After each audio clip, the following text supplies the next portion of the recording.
मेरा नाम डॉक्टर नेहा शर्मा है। हाल ही में पश्चिम बंगाल में आर मेडिकल कॉलेज के अंदर एक ऑन ड्यूटी पीजी रेजिडेंट के साथ बहुत ही ब्रूटल रेप और उसके बाद मर्डर कर दिया गया।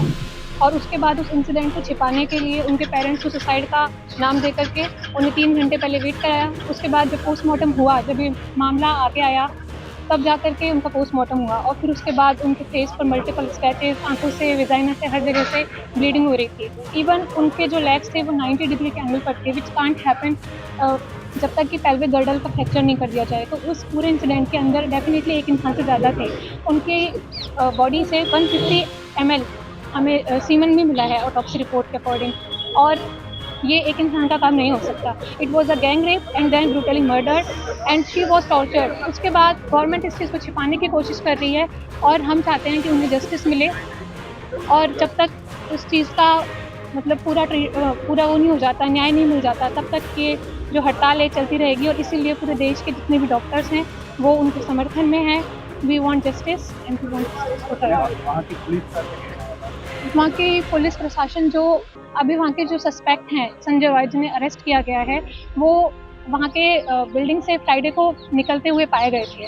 और वहाँ पर एक ब्लूटूथ डिवाइस मिला था जिससे उनका मोबाइल फ़ोन जब उन्हें पकड़ा गया, क्योंकि वो थोड़ा संदिग्ध मिल रहे थे, घूम रहे थे, तो उन्हें जब अरेस्ट किया गया तो उससे वो मतलब कनेक्ट हो गया ब्लूटूथ डिवाइस। पर बात यह है कि वो इंसान खुद एक सिविल वॉलंटियर है कैलकाटा पुलिस के, तो उन्हें कभी भी हॉस्पिटल में आने जाने की परमिशन थी। और सबसे बड़ी बात, वो इस तरह की घटिया हरकत करने के बाद में पुलिस प्रशासन का जो शेल्टर होता है वहीं पे जाकर के वो इंसान वहाँ जाकर के सो गया।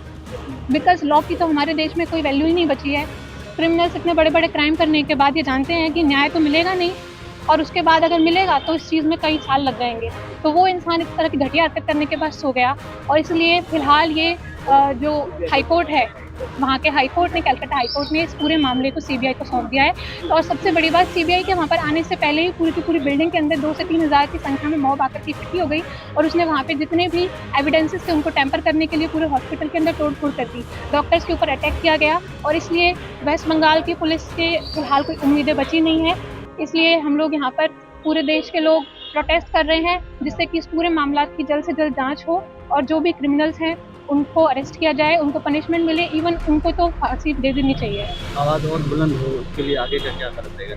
जब तक हम लोगों को न्याय नहीं मिलेगा, जब तक उस पूरी प्रशासन मतलब इस पूरी मामले की जांच नहीं हो जाती और जब तक कि आरोपियों को सजा नहीं मिल जाती, तब तक अनिश्चितकालीन तौर पे हड़ताल चलती रहेगी। पहले हम लोगों ने नॉन इमरजेंसी सर्विसेज को बंद किया था, बट अब इमरजेंसी सर्विसेज को भी बंद कर दिया जाएगा। और हम चाहते हैं कि गवर्नमेंट इस चीज़ को जल्द से जल्द देखे। और सबसे बड़ी बात यह हो रहा है कि लोगों को लग रहा है सिर्फ और सिर्फ मेडिकल्स की प्रॉब्लम है। They are not looking it कि ये एक वुमन के साथ गलत हुआ है। इस कंट्री की बहुत ज़्यादा पॉपुलेशन है जो कि वुमन है, बावजूद उसके भी इस चीज़ के ऊपर कोई ध्यान नहीं दे रहे। लोगों को लग रहा है मेडिकल्स की प्रॉब्लम है, उन्होंने हमें अलग कर दिया। They are not looking it कि वुमन सेफ्टी तो इस देश में बची नहीं है। India is the second country in the world जहाँ पे 75% doctors face physical violence. China के बाद हम सेकंड नंबर पे चल रहे हैं, उसके बावजूद भी कोई इस चीज़ पर ध्यान नहीं दे रहा है। और अगर ऐसे ही चलता रहा तो ये प्रोटेस्ट चलती रहेगी। तो